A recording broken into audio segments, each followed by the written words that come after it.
ఇప్పుడు సోషల్ మీడియాను కట్టడి చేయాలని చెప్పేసి కూడా మంత్రుల కమిటీలో భాగంగా ఏంటంటే 5గురిని నియమించారు. అనిత గాని, నాదెండ్ల గాని, సత్యకుమార్ గాని, పార్థసారథి గాని. అంటే ఫేక్ ప్రచారం అదేవిధంగా ఇష్టం వచ్చినట్టు ట్రోల్ చేస్తున్నారని చెప్పేసి కూడా మాట్లాడుతున్నారు. అంటే ఈ కమిటీని ఎట్లా చూస్తారు సార్? ఇప్పుడు ట్రోల్ చేస్తున్నారు మాట్లాడుతారంటే ఎవరు? మీ ఛానల్స్ మాట్లాడలేదా?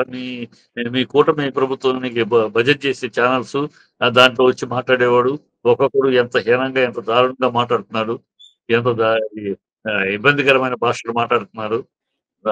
యాక్షన్ తీసుకోండి వాళ్ళ మీద. ఏదో మీరేదో సొంత పూసులాగా మీ మీ మీ గ్యాంగ్ ఈ కూటమి గ్యాంగ్ మీ నోరేమైనా పవిత్రమైన మీరు మాట్లాడటం, మీరు కల్చర్ గా మాట్లాడితే ఎదుటి వాళ్ళని గురించి మాట్లాడే హక్కు మీకు ఉంటుంది. మీరు ఎంత అన్కల్చర్ గా మాట్లాడాలో అంత అన్కల్చర్, కానీ మీరు అన్కల్చర్డ్ గాను అసహ్యంగా జిగుత్సాకరంగా మీరు మాట్లాడితే మీ అనిత మాట్లాడింది ఏంటి? మీ అనిత మాట్లాడి మరి అనితను అరెస్ట్ చేయండి. అనిత విజయమ్మ అని పిలుస్తారు, మరి విజయమ్మకి అమ్మ అని పిలుస్తున్నారు. అమ్మకి మీ నాన్నకి సంబంధాలు ఏంటి అని అడగద్దాం మనం అందం. మరి ఏం లోపల ఏంటి బొక్కలో పెట్టండి మరి ఇలాంటి భాష మాట్లాడినందుకు. మీరేదో పవిత్రులుగా మాట్లాడినట్టు మీరెంత వాళ్ళెంత మాట్లాడారు, మీరు మాట్లాడారు, మీరు మాట్లాడారు.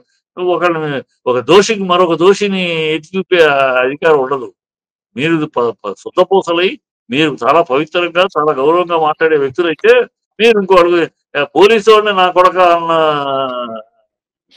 అయ్యన పాత్రుడు కూతురు మాట్లాడి ఎలా నా కొడక పోలీసు వాడు డ్రెస్ లో ఉన్న యూనిఫామ్ లో ఉన్న అతన్ని అతను ఇవన్నీ ఏంటి? ఇవన్నీ చాలా శుద్ధపూస మాటల. పోలీస్ ఆఫీసర్ ని నా కొడక అని అంటారా? డ్రెస్ లో ఉండగా, యూనిఫామ్ లో ఉండగా, ఆన్ డ్యూటీలో ఉండగా.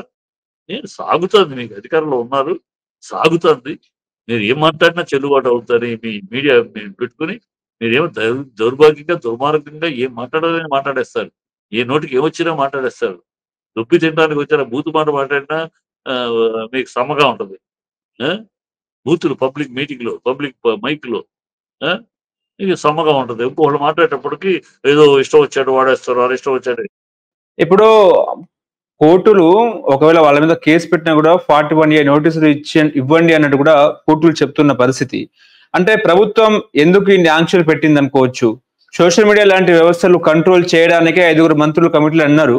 మరి ఒకవేళ ఇవి కంట్రోల్ చేసే అవకాశం ఉందంటారా? అంటే ఏం చెప్తారు సార్? ఏం చేస్తారమ్మా, వాళ్ళు కంట్రోల్ అవ్వాలి ఫస్ట్.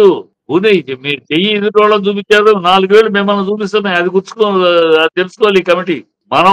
మన వాళ్ళని ముందు కంట్రోల్ చేసి మన నోరు జాగ్రత్తగా ఉండాలి. మన పవన్ కళ్యాణ్ నోరు కంట్రోల్ అవ్వాలి, మనం లోకేష్ నోరు కంట్రోల్ అవ్వాలి.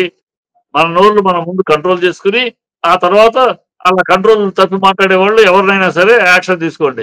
మీరు ఇష్టం వచ్చేట్టు మాట్లాడతామేమో అది పెద్ద మీరు మాట్లాడే తప్పుడు మాటలన్నీనేమో పవిత్రమైన మాటలు, ఎదుటోళ్ళు మాట్లాడితే మాత్రం తప్పులు అంటే ప్రజల ముందు ఆవాసు పాలవుతారు. చేయండి, తప్పులేదు, కంట్రోల్ చేయాలి. మీరెంత దౌర్భాగ్యంగా మాట్లాడుతున్నారు? మీరు గుండె మీద చేసుకోండి. మీరు శుద్ధపూసలుగా గౌరవంగా మాట్లాడుతున్నారా? మీరు పొద్దున్నే లెగిస్తే సాయంకాలం దాకా జగను జగను జగను జగను జగన్ జపం తప్పితే, జగన్ పేరు చెప్పి జగన్ వైపు చూపిస్తూ మీ బాధ్యతలను తప్పించుకుని డ్రామాలు ఆడటం తప్పితే మీరు ఎక్కడ ప్రభుత్వ పాలన ఎక్కడ చేస్తున్నారయ్యా? జగన్ అయిపోయి 1 సంవత్సరం 2 సంవత్సరాలు అవుతుంది, అతను అధికారంలో లేడు. ఇప్పుడు అధికారంలో ఉన్నది మీరు ప్రజలకు సమాధానం చెప్పాలి. మీరు తప్పుడు పనులు కూడా ఆనాడు జగన్ అంటారేంటి? సంవత్సరం అనేది ఏమైంది? హూ కిల్డ్ బాబా ఏమైంది? 2 ఏళ్ళు అవుతుంది, ఏమైందని? నేను చేయొచ్చు కదా, మీ చేతిలోనే ఉంది కదా. మరి 40 అబద్ధాలు ఆడాడు పవన్ కళ్యాణ్. 24 లక్షల టన్నుల 24,000 టన్నుల గంజాయి దొరికింది అని పచ్చి అబద్ధం ఆడేశాడు. మరి అది గంజాయి కాదు, డ్రై ఐస్ అని సిబిఐ తేల్చింది. మీ అధికారం వచ్చినాక సిబిఐ తేల్చి చెప్పింది. మరి అరెస్ట్ చేయండి.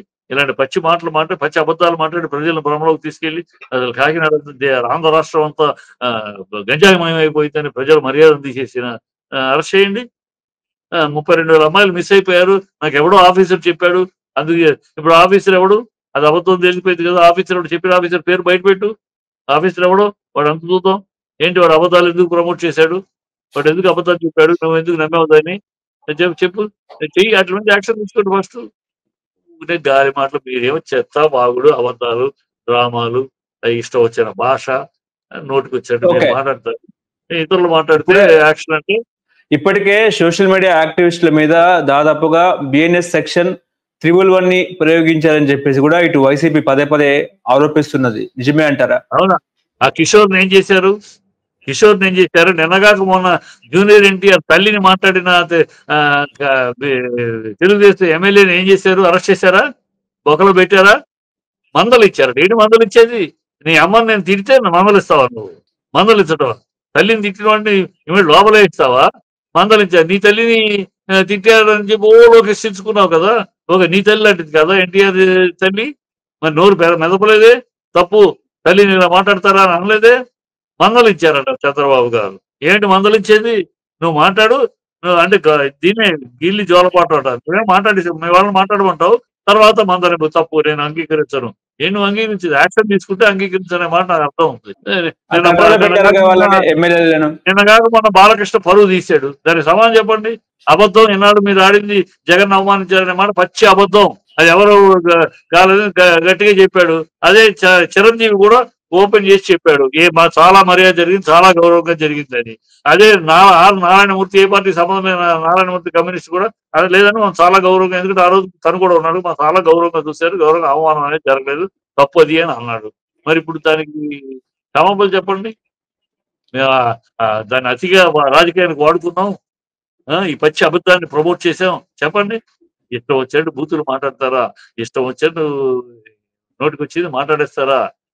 మీరు మాట్లాడిందేమో కరెక్ట్, మీరు పరిపాలన కోసం మాట్లాడతారు, ఇంకొకరు మాట్లాడితే తప్పు. వాళ్ళు ఎవరు మాట్లాడినా తప్పు అనేది ఉండాలి ప్రభుత్వానికి. నా పరా ఉండకూడదు ఇలాంటి విషయాల్లో. ఎవరు మాట్లాడినా తప్పు అని ఉండాలి. మీ తరపున మాట్లాడిన యాక్షన్ తీసుకుంటే ఇతరుల మీద యాక్షన్ తీసుకుంటానికి ప్రజల్లో ఆమోదం ఉంటుంది. మీ వాళ్ళనేమో వాళ్ళ ఏం మాట్లాడినా చూసి చూడనట్టు ఇతరులు అంటే ప్రజలు ఆమోదించరు. దీన్ని కష్టసాధిపడ్డారు. వీళ్ళకి పరిపాలన చేతకాక ఇలాంటి పని చేస్తున్నారు అంటున్నారు. ఎదుర్కోలేక ఇలాంటి జగన్ వస్తాడేమో భయపడి, జగన్ మళ్ళీ వచ్చేస్తాడేమో మన బతుకులేంటి భయపడి ఈ పని చేస్తున్నారు అని చెప్పి ప్రజల ముందు అలాంటి తిరస్కారము, అసహ్యత ఏర్పడుతుంది. అది గుర్తుపెట్టుకోవాలి కూడా. అంటే ఆ ఎమ్మెల్యేలను కట్టడిలో ఉంచామన్నట్టు కూడా మాట్లాడారు కదండి. అదే కంట్రోల్ తప్పిన ఎమ్మెల్యేలకి వార్నింగ్ ఇచ్చాడు అసెంబ్లీలో. ఎవరిని? ఇన్ జనరల్ కంట్రోల్ తప్పిన మరి కామినేని కంట్రోల్ తప్పి అనవసర విషయాన్ని, అబద్ధాన్ని ప్రమోట్ చేయాలని చూశాడు. మరి దాని కంట్రోల్ తప్పి అసెంబ్లీలో ఎక్స్ చీఫ్ మినిస్టర్ ని, మాజీ ముఖ్యమంత్రిని సైకో అనొచ్చా? అది పార్లమెంటరీ లాంగ్వేజ్ అని అసెంబ్లీలో దాని మీద ఏమైనా యాక్షన్ తీసుకున్నారా పార్లమెంట్ లో మాట్లాడేదానికి? తర్వాత చిరంజీవి ఇంత గట్టిగా చెప్పేశాడు, చాలా గౌరవంగా మాకేం జరగలేదు, అనవసరం అని, అనవసరంగా రాతంతో ఇది మాకు చాలా గౌరవం జరిగిందని. మరి యాక్షన్ తీసుకుంటున్నారా? నువ్వునే ఉడతా భక్తిగా మేము సహించను, నేను సహించను, ఇవన్నీ పడిగట్టు పదాలు. నేను సహించను, నేను అంగీకరించను, 94 సీఎం చూస్తారు, ఇవన్నీ కొన్ని ప్రజలు మభ్యపెట్టి మాటలు తప్పితే నిజాయితీగా ఎక్కడుంది? నిజాయితీగా సహించను అని అంటే ఇమీడియట్ గా యాక్షన్ తీసుకుంటారు. చాలా తెలుగుదేశం ఎమ్మెల్యే ఎప్పుడైతే జూనియర్ ఎన్టీఆర్ తల్లిని మాట్లాడాడో, తప్పుగా మాట్లాడాడో, ఆ మాట ఇమీడియట్ గా వాడిని సస్పెండ్ చేస్తుంటారు పార్టీ నుంచి. అది క్రెడిబిలిటీ. ఆ కిషోర్ అనేవాడిని మనం పంపించేసారు, బెయిల్ వచ్చారు, వాడిని పంపించేస్తుంటారు కటకడాలకి. అప్పుడు మీ నిజాయితీ. వాళ్ళేమన్నా కంటి తుడుపు జరిగి అలా ఇలా చేసి మళ్ళీ మీరు మిగతా మా వాళ్ళని మేము తీసుకుంటామంటే ప్రజలేమంత అమాయకత్వంగానూ లేరు. మీ ప్రతి చర్య ప్రజలు గమనిస్తూ ఉంటారు. ఎవరు తప్పు అయినా వాడు గుర్తిస్తూ ఉంటారు. మీరు తప్పు మీద తప్పులు చేసుకుంటూ వెళ్తున్నారు. ఎలక్షన్ అప్పుడు అబద్ధాలు ఆడారు, పెద్ద తప్పులు. అబద్ధాలని ప్రజలు మభ్యపెట్టారు. ఇప్పుడు దాన్ని సరిదిద్దుకోవాల్సిన పని లేకుండా, సరిదిద్దుకునే కార్యక్రమం కాకుండా ఇంకా అబద్ధం మీద అబద్ధం, తప్పు మీద తప్పు, మాట మీద మాట, ఇంకా జనాన్ని డైవర్ట్ చేస్తూ తిరుపతి లడ్డు గురించి ఒక డైవర్షన్. మొన్న 11 కోట్లు దొరికినాయి అన్నారు. కోర్టు ఎప్పుడైతే 11 కోట్ల నెంబర్లు చెప్పండి, నోట్ల కట్టల నెంబర్ చెప్పంటే మళ్ళీ అడ్రస్ లేదు. డీటెయిల్ ఈ మీరు డ్రామాలు ఎప్పటికప్పుడు ఏదో ఒకటి తీసుకొచ్చి ఏదో ఒక డ్రామా చేసి ప్రజల్ని అసలు విషయాల నుంచి డైవర్ట్ చేసి మభ్యపెట్టాలని ప్రయత్నం చేస్తున్నారంటే ఇవన్నీ పిచ్చి మాటలు, పిచ్చి వేషాలు.